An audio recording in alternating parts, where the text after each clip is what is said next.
After traveling into the world of the book, I successfully rescued the poor mute female character. We grew close, cherishing each other. We promised each other a lifetime together. However, just when I thought we would live happily ever after, in a tragic accident caused by a fire, she disregarded my life. Right in front of me, she grabbed another man's hand and ran off without looking back, leaving me alone. Consumed by the flames, I turned into a ghost, and I swore to curse her to a life worse than death. Chapter 1. After perishing in the inferno, I became a ghost. I follow Willow day and night, unable to leave her side. I have tried countless times to distance myself from Willow, but whenever I recklessly try to break free, I always crash into an invisible barrier and get violently thrown back. After repeated failures, I gave up and accepted the fate of being bound to Willow. Wherever she goes, I drift there too. In the deep night, under the sparkling starlight, everything is silent. Willow sits quietly at her desk, writing a novel. The blue light from the computer illuminates her gentle eyes and brows, as elegant as distant mountains. Her slender fingers tap on the keyboard, revealing a scar on her wrist. That was a burn she got 3 days ago while saving Makoto. 3 days ago, at the same time, in the same mall, was the day I died. Fire and smoke ravaged the area. Just a few meters away, she didn't hear my cries, covered Makoto with her wet clothes and pulled him to run outside. I was unlucky. As the fire spread to my side, I was struck in the right foot by a fallen guardrail post, the sharp pain preventing me from moving. Makoto was not far ahead of me. Knocked to the ground by the panicked crowd, I gritted my teeth, half-pushed myself up, and shouted, "Makoto, I'm here." But the next second, a graceful figure appeared before my eyes, a silhouette I had watched for nearly 10 years, familiar to my bones. Willow arrived. With her arrival, my heart instantly felt calmer, and I let out a long breath. However, she didn't see me first. She hurried straight to Makoto. Sweat beads covered Willow's forehead as she pulled Makoto with effort. Without saying a word, I shouted, "Willow." Thick smoke from all directions filled my senses, and under the oppressive haze, I covered my nose and mouth. Unable to speak, I could only desperately shake the big orange bell on my wrist. The pure copper bell rang crisply, its clear sound intermittent amidst the noisy cries and screams. Willow. Willow kept moving, her small body trembling slightly. Yet she remained intensely focused on Makoto without pause. How could Willow, that silly girl, not hear? I thought blankly. The flames raged on.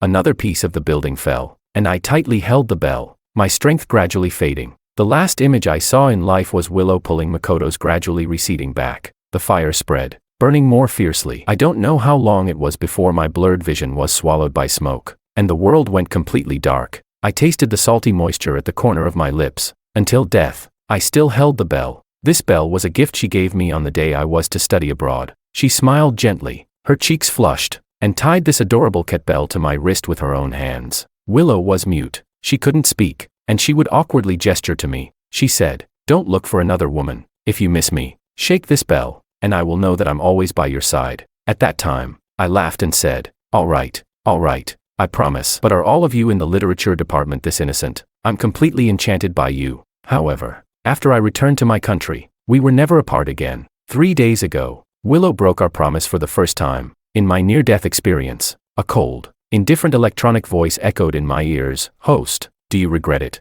It was the system responsible for sending me to this world to pursue Willow. After the mission succeeded, I chose to stay in this world and grow old with Willow. It said, "Host, I cannot save you in this world. After your body dies, your consciousness will still exist until it detaches and returns to your original world. Additionally, I can fulfill one wish within the system's capabilities." Chapter 2. Willow deleted the novel she had been working on all night. It was clear she wasn't in a good state. Willow's short stories were quite famous. When we argued, she would write revenge thrillers to retaliate against me, and when I managed to cheer her up, she'd switch to writing sweet stories to warm her readers. She was very dedicated, often polishing a chapter 4 or 5 times before moving on. When she was struggling to find inspiration, I would let her sit on my lap, gently hold her from behind, and help her clarify her characters' personalities and values, gradually outlining possible story developments. Sometimes, when her OCD kicked in and she couldn't finish writing to go to sleep, I would make her coffee, prepare a midnight snack, and stay by her side to pull an all-nighter together. Now, I watched her struggling to the point of tears with a cold, detached gaze inside. As I floated in front of her, my hollow eyes reflected hatred. I gritted my teeth and shouted, "You scum girl, I've been so good to you. Are you worthy of me? I curse you to a bad death." Of course, Willow couldn't hear a ghost's words. She pouted, picked up her phone, and opened the chat app. At the top of her friends list was the pinned ID, Little Wong. Little Wong was me. My name is George. I hadn't replied to her messages for 3 days. The room was filled with floating leaves, so she decided to sit at her desk to see what she was up to. After staring for a while, Willow actually smiled. She reached out her fingertip to touch my dog avatar, a slight curve forming on her lips. WeChat mini program notification. Willow poked Little Wong's head and said, "Poke your doggy head." Willow sent, "Can you call me when you're not too busy?" A moment later, she sent, "Can you check in with me?" After waiting a long time without a reply, Willow prepared to start a video call but hesitated and closed it. Before my business trip, I had told her that this trip would be very busy, with difficult clients requiring 24-hour on-call availability. I might not respond to messages promptly, and she should inform me before calling instead of calling unexpectedly. After a while, she couldn't help but poke my avatar again. Notification. Willow poked your tombstone and said, "Get up and dance." I floated with my phone on the ceiling, laughing with mischievous tears. Yes, having control over the phone was my last wish to the system. At first, I wished my soul could leave Willow, but the system said it couldn't. For some reason, I wasn't curious about Willow's reaction when she found out I was dead. Whatever she showed, regret or pain, I felt nothing but disgusted. Willow paused, her worried frown easing, and then she covered her mouth and laughed softly. She sent, "George, this is so unlucky." Willow rested her chin on her hand, thought for a long time, carefully searched for an emoji, and sent it. She sent a picture of someone angrily rubbing a dog's head. She said, "Miss you." I floated in the air, pinched her cheeks, and laughed uproariously. The smile gradually faded, and my expression finally turned completely cold. I spoke to myself. "I'm really sorry. George is already dead. How can a dead person call you back?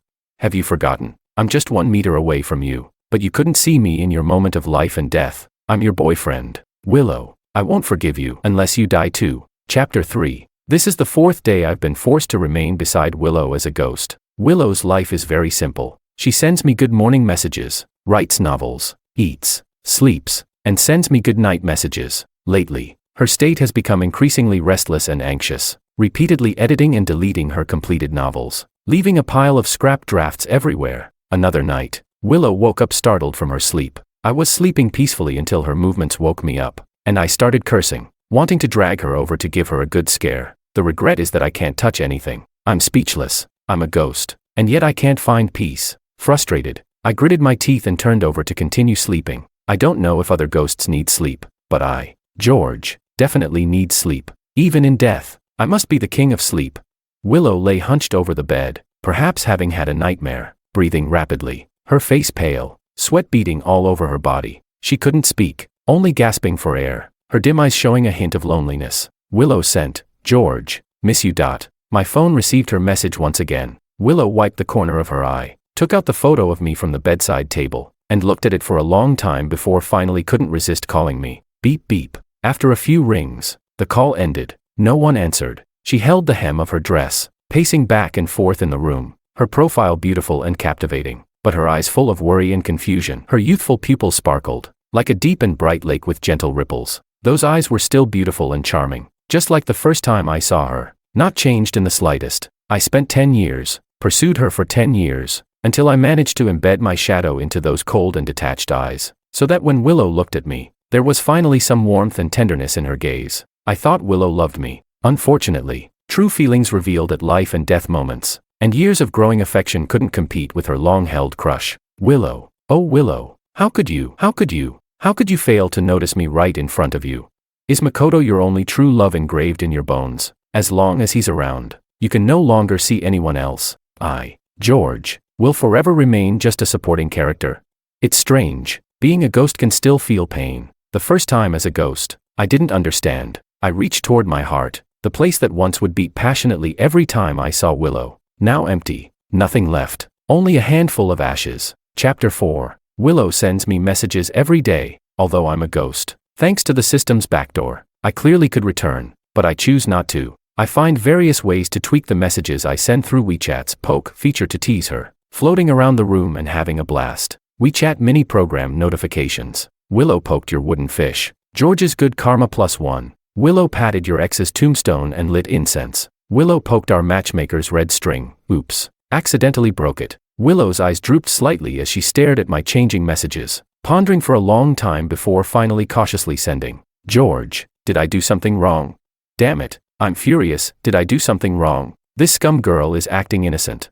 I zoomed over to her, grinning fiercely, making a proper ghost face at Willow. Then, I slapped my hand down, trying to give her a couple of slaps. After all, slapping is what I'm best at. But the slap missed, and I almost did a somersault myself. I'm so angry. Even as a ghost I've lost the ability to slap people. I gritted my teeth and roared, "Scum girl, don't call me by my name. Go find your Makoto." Willow frowned slightly. In the height of summer, a chill suddenly surged through her, and she involuntarily shivered. Willow took a sip of warm water, changed out of her nightdress, tied up her hair, and for the first time in 4 days, I saw her go out. The mall was filled with a romantic atmosphere. Today was Valentine's Day. The diamond pendant I had prepared for her was still in the hidden compartment of the study, and I never got the chance to give it to her, because I have no lover, only sacrifices. Floating behind Willow all the way, I saw her follow a store assistant to pick up a pre-ordered strawberry cheesecake. Willow likes strawberries, and I like cheese. In past years, we would buy them to share, but this time, she was probably buying it to eat with Makoto. Thinking of this, my anger flared. I vigorously tugged at her ponytail back and forth.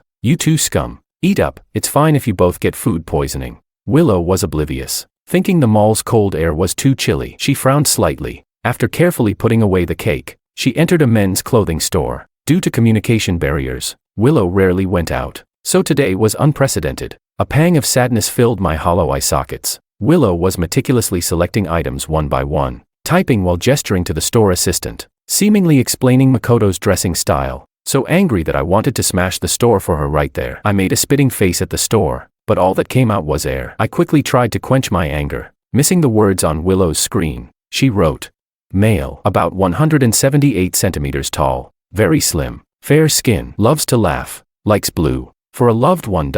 The store assistant smiled and said, "You must love him very much." Willow's clear, jade-like eyes suddenly softened as if melted. She wrote, "Thank you, he is someone worth my love." Chapter 5. Willow didn't go home. She went straight to the central hospital. Buying a gift to give directly to the person involved sounds reasonable, but not. "Willow, do you even remember that I, George, am your boyfriend? When I first became a ghost, I could float effortlessly, but today I can't move at all." I curled up in a corner outside the hospital room, closing my eyes and covering my ears, feeling despondent and sorrowful. Back when the system first transported me into this world, I was a tough guy who had no interest in the romance and love stories in this book. The system assigned me to play a minor character unrelated to the main plot, the heir of a wealthy family. In the real world, I was also from a rich family, so I wasn't attached to this storyline. I just planned to finish the plot and slip away to continue my comfortable life. But fate had other plans. The moment I met Willow, I realized that love at first sight wasn't just a myth. I was 19, and Willow was 18. She had long, jet black hair, bright and kind eyes, and stunningly beautiful features. I couldn't take my eyes off her, my mind consumed by a single thought. I, George Wong, am going to win her over. She is destined to be my future wife, and I will cherish her deeply. After trying countless romantic gestures in my mind, I began to inquire around and discovered that Willow was actually mute. I heard that when she was a child, she had a high fever and her poor family couldn't afford timely medical treatment, which damaged her vocal cords, leaving her unable to speak. After some more digging, good news, Willow is single. Bad news, Willow already has a first-love boyfriend named Makoto. Good news, Makoto is the male lead, and Willow is just a female supporting character who loves but can't have him. Bad news, Willow deeply loves Makoto from the bottom of her heart. Sigh, the main couple is mutually in love, and you, a poor supporting character, are meddling for no reason. After meticulously studying the world's plot provided by the system, I was confident and decided to pursue Willow. My character, George, was designed to be exceptionally lovable, ensuring that I would win Willow over in one fell swoop. I first approached Makoto, became his close friend, and through him, naturally met Willow. At that time, Willow and Makoto had already broken up. Makoto had met his dream girl, Anna, the Su family's precious daughter. The two were entangled in a love-hate relationship. As for Willow, because she loved Makoto so much, even after their breakup, she continued to foolishly wait for Makoto to come back and reconcile with her. She was mute, of humble status, daring not to ask for much, yet unable to let go. Whenever Makoto had an argument with the female lead, Willow would glance at them, avoid eye contact, and quietly wait by the side. The female lead was the wealthy heiress, a spoiled and willful young lady who, before she matured, had been quite bratty and had once gone as far as to bully and humiliate Willow out of jealousy. With both parents deceased and coming from a poor background, How could Willow possibly compete with someone like Anna, the rich heiress?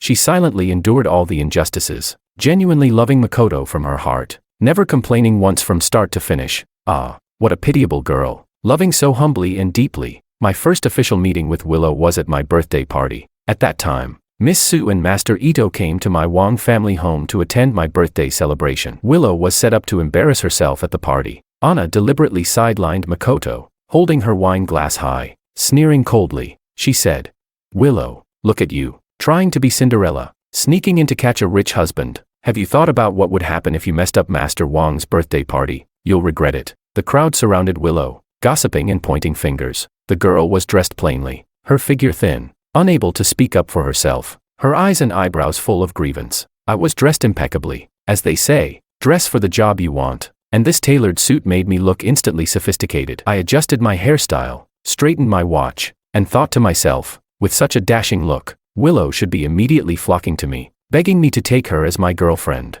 However, as I walked down the stairs, I saw Willow being humiliated. I clenched my fists, filled with anger. Who dared to bully my wife?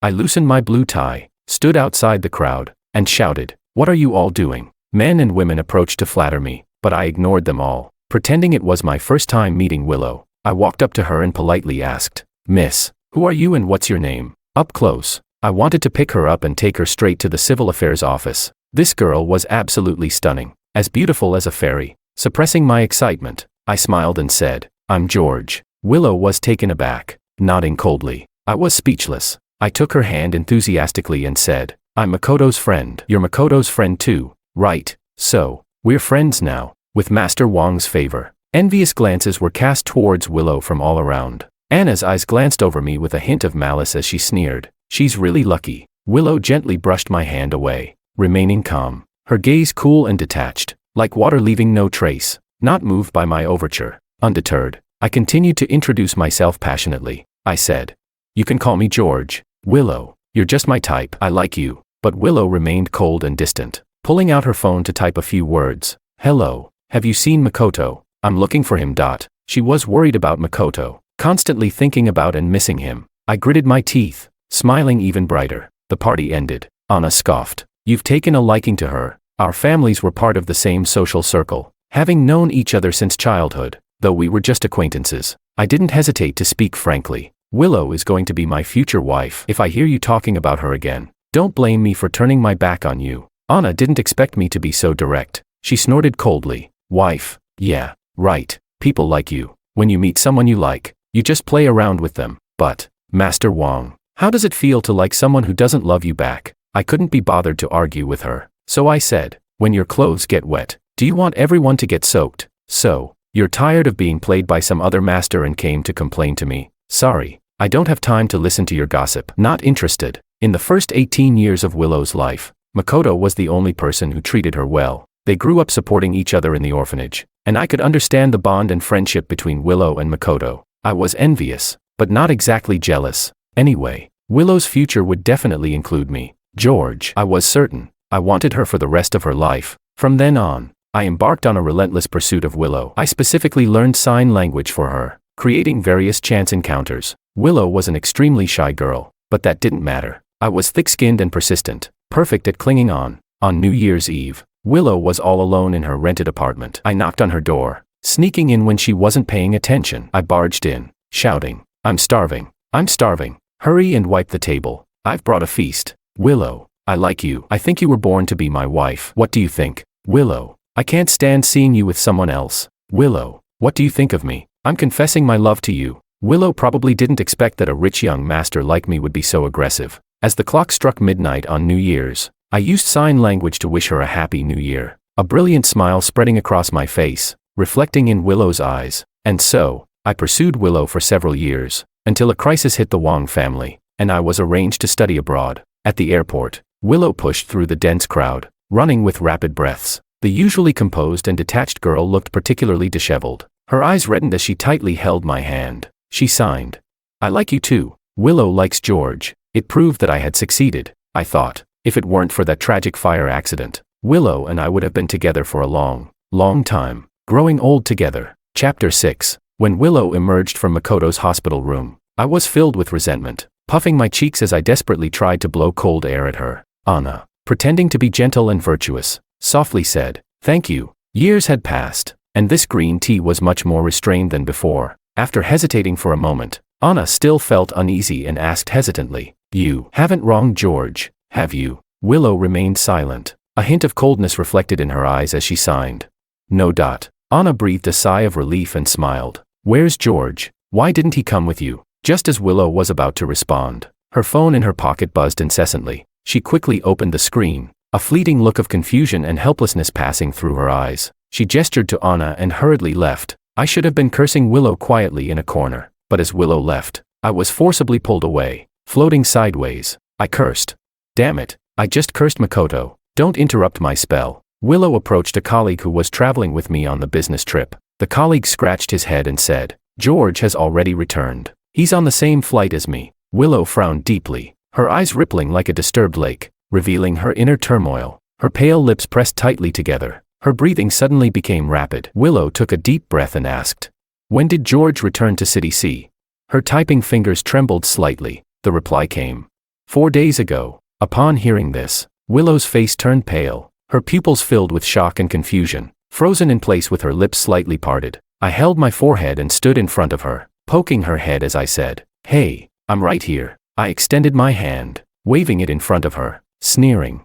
"Looking for me? What are you going to do? Willow, why not die too? Then you can see me." Chapter 7. Countless messages and endless phone calls flooded my phone. Realizing something was wrong, Willow finally began searching for me. She's mute, unable to speak, leaving no voice messages, and calls don't go through. She could only keep sending messages nonstop. "George, where are you?" I shook my head and replied, "I'm right beside you." "You've always been blind?" she asked. "George, can you come home first? I'll come find you." The word home touched my fragile nerves. I froze for a moment before slumping down by the wall not far from Willow, clutching my fists tightly, speaking word by word.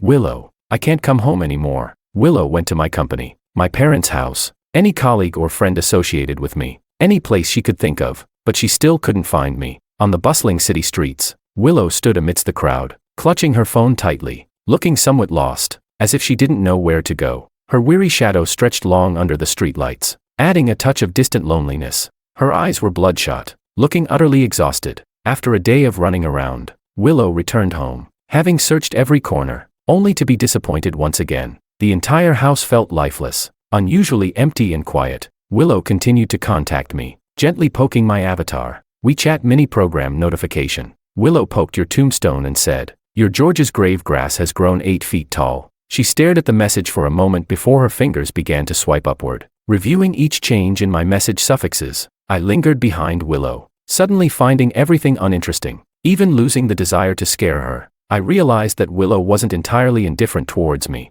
but sadly, the person she loved the most wasn't me. I circled around to stand in front of Willow, staring at her motionlessly. Willow's brows knitted slightly, her lips pale and cracked, her face showing signs of fatigue, yet still beautiful and ethereal. Memories flashed through my mind like a revolving lantern. The first year, Willow's coldness and detachment towards me. The second year, Willow began to unconsciously watch me, her gaze lingering on me longer each time. The third year, on a snowy winter day, I trekked over mountains to find Willow out sketching, warming her cold hands inside her snow-covered cabin. The fourth year, at the airport, Willow was breathless and no longer her usual composed self. She tied the bell to my hand, promising to wait for me forever, even if it took a lifetime. The seventh year, I held her as we walked to the bedroom, her cheeks flushed, shyly snuggling into my embrace. Closing my eyes, I calmly whispered, "System, end it." "How many days left until detachment?" The electronic voice responded, 3 days remaining. Ding dong. The screen lit up.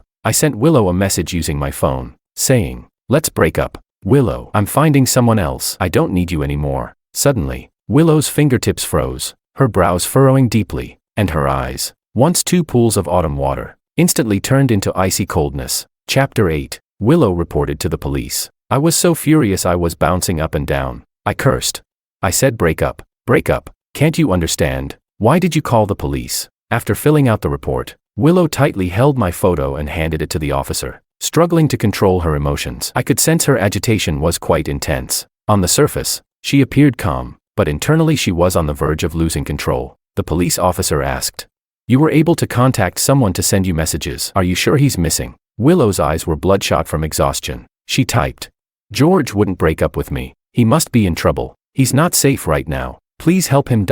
After completing her statement, Willow didn't waste any time and stood up to leave, seemingly intent on continuing her search for me. Just as she was about to exit the police office, a voice called out. Hey, wait, ma'am. A young police officer had been staring at my photo for a long time. Suddenly, his expression changed, and he loudly called out to Willow. In the next moment, his voice became very soft and cautious as he said, Ma'am, do you see? Is this the person you're looking for? Willow looked in the direction the officer was pointing. She stood quietly, her gaze fixed on the figure in the bottom left corner of the screen, her expression vacant for a moment. I turned my head in confusion and saw a familiar figure in the bottom left corner of the screen. It was me. The raging fire, the chaotic fleeing crowd, me desperately shaking the bell to call for help, and Willow calmly pulling Makoto away without looking back. The footage playing was exactly the mall arson incident from 4 days ago. After a long time, Willow seemed to be in a trance, her blood color fading, her face as pale as paper. She opened her mouth. From her long silenced throat, she painfully and hoarsely managed to utter muffled words.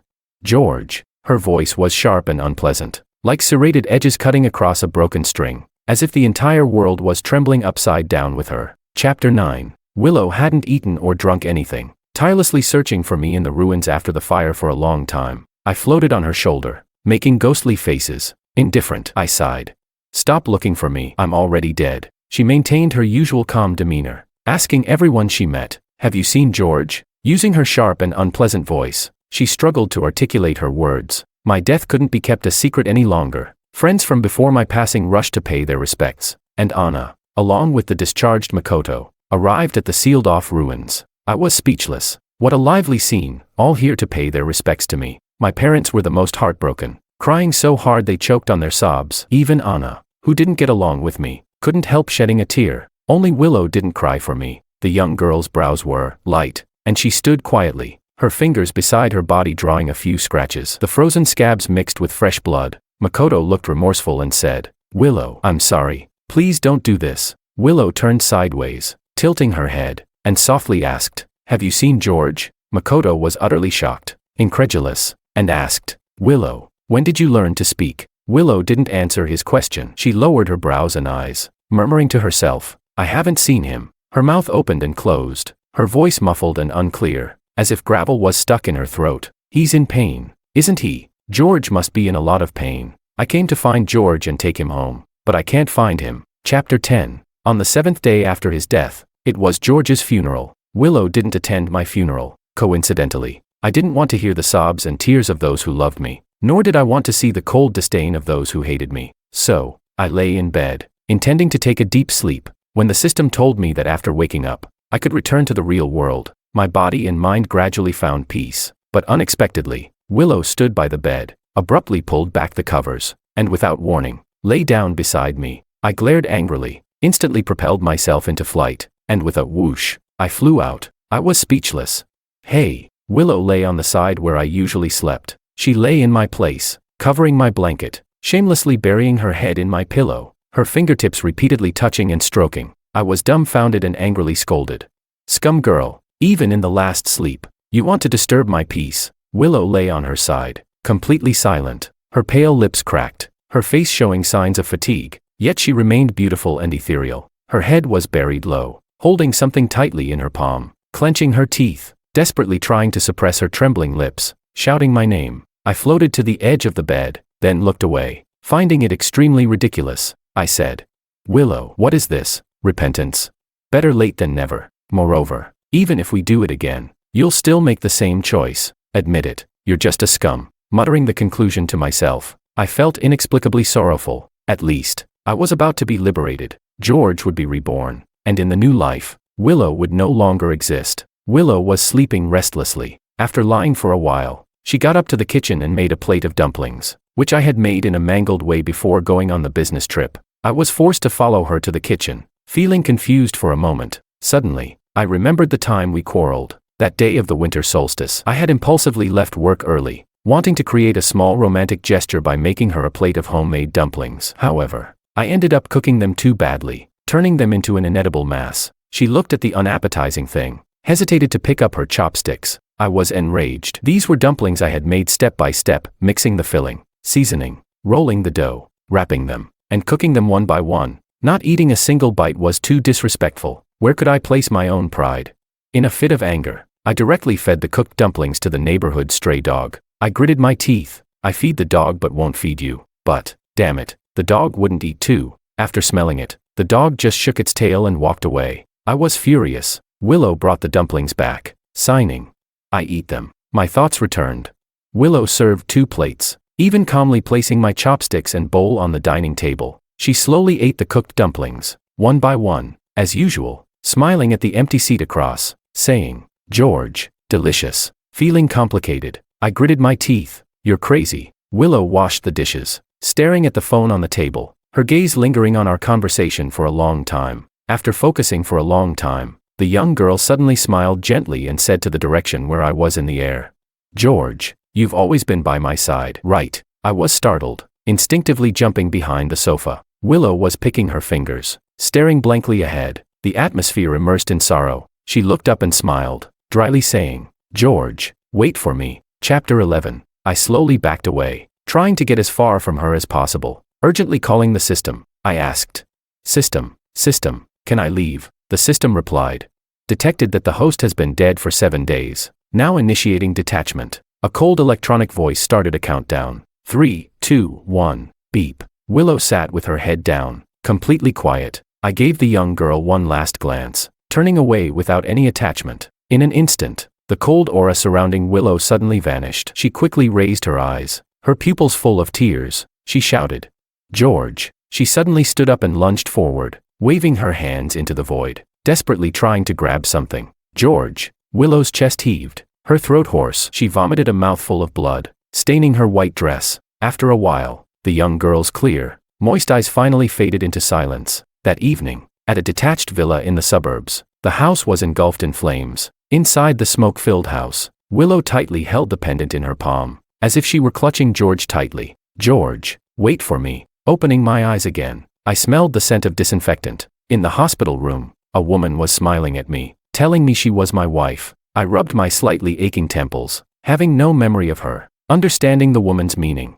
I spent a week recuperating in the hospital. On the morning of my discharge, the knot of the bell's string on my wrist loosened, the crisp sound drifting far away. I was about to bend down to pick it up when the other hand quickly picked it up before me. The young girl's profile was sweet and familiar, yet I couldn't recall where I had seen her before. She picked up the bell, looked clearly, and was momentarily stunned. After a while, the young girl handed the bell to me, a gentle smile forming on her lips. She asked, "Hello, is this yours?" Extra chapter, Willow. My lover is George. I love him deeply. I love him the most. Only him. George seems to never realize that he is my true first love. I owe Makoto a life. Back in the orphanage, he saved me by taking a fatal blow, almost dying because of me. I have no parents. If I give this life back to Makoto, it wouldn't be bad. I started being good to him. Gradually, my kindness towards Makoto became a habit. Makoto asked me to pretend to be his girlfriend, and I agreed. For me, whether or not to date, it made no difference who I dated. Until I met George, he thought our first meeting was only at my birthday party. All those feelings were clearly written on his face, yet he thought he was being deep and brooding, arrogantly asking me, "What's your name?" A barren and lonely life was suddenly filled with sunlight, carrying the fresh and lively scent of grass. Such a wonderful person. How could I be worthy to be with him? George is my vibrant and bold color. The first time I saw him, my silent heart stirred slightly. I was smitten. I like him, but I'm mute. I'm not good enough for him. Later, I lived a dreamlike life. He hugged me. He kissed me. I was truly with George. The day I saved Makoto, I thought, finally, I had repaid Makoto a life. From then on, my life, my body, my soul, everything belonged solely to George. But since that day, I have been uneasy, even having several nights of nightmares. In that terrible dream, my George was barely alive, unable to call for help, and ultimately consumed by flames. Breaking into a sweat, I woke up from the dream. It turns out the dream was real. I completely fell into the deepest hell. I'm okay being in hell, but what about George? George must be in pain, right? I can't find him. Let me descend into hell completely. Extra chapter, System. The master who created me assigned me a task, to separate George and Willow at all costs. Make Willow a scum girl. In the real world, she couldn't split them apart, but in the virtual world, she could. Thus, George and Willow experienced 10 lifetimes within the reincarnation system. In every lifetime, no matter how opposed or disparate their statuses were, they would ultimately fall in love with each other. The Master was furious. In the last lifetime, the Master meticulously arranged someone for Willow to rely on, but George still fell in love with her at first sight. They overcame countless misunderstandings and finally came together. To make George give up completely, the Master decided to take drastic measures. On the day of the mall fire, my central control system issued a ruthless command, severing all of Willow's sensory connections to George. Willow couldn't see George at all, and naturally couldn't hear George's cries for help. This was the most tragic lifetime for George. The Master said she loved George very much. I was puzzled. I was just a string of data. I didn't understand love, but is love really like that? It seems someone once said that love should be afraid of the other person's pain. Since the Master loves George, how could she bear to watch him die so brutally?